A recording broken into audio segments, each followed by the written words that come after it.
တခါကစိမ့်လန်းဆိုးပြေတဲ့တောက်အုပ်ကြီးတစ်ခုရဲ့အလဲမှာလူသားတွေရဲ့မျက်စိနဲ့မမြင်နိုင်လောက်အောင်သေးငယ်တဲ့ပဇွန်စိတ်လေးများရွာဆိုတာရှိလေရဲ့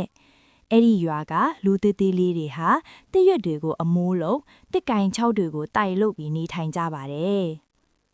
အဲ့ဒီရွာမှာဖိုးလန်ဆိုတဲ့လူသေးသေးလေးတစ်ယောက်ရှိရဲ့သူကတခြားသူတွေထပ်ပိုပြီးတတိရှိသလိုဆက်စုကျင်စိတ်လည်းအယမ်းများသူပါ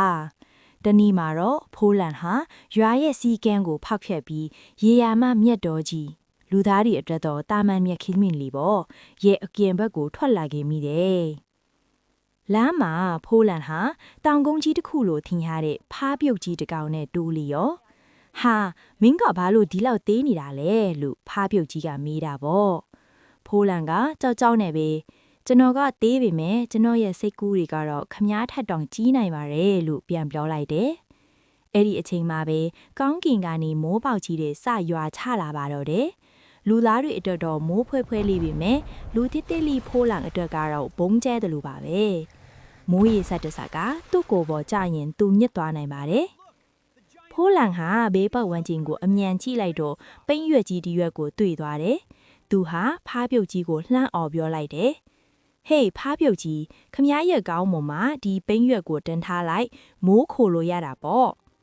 ဖားပြုတ်ကြီးကလည်းဖိုးလန်ရဲ့အကြံကိုသဘောကျပြီးပိန်းရွက်အောက်မှာခိုလိုက်တယ်ဖိုးလန်ကလည်းဖားပြုတ်ကြီးရဲ့ကြောပေါ်ကိုခုန်တက်ပြီးမိုးခိုလိုက်တာပေါ့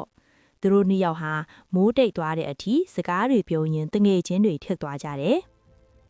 မိုးတိတ်သွားတဲ့အခါဖားပြုတ်ကြီးကဖိုးလန်ကိုသူ့ရဲ့ရွာအထိကြောပေါ်တင်ပြီးလိုက်ပို့သေးပါရဲ့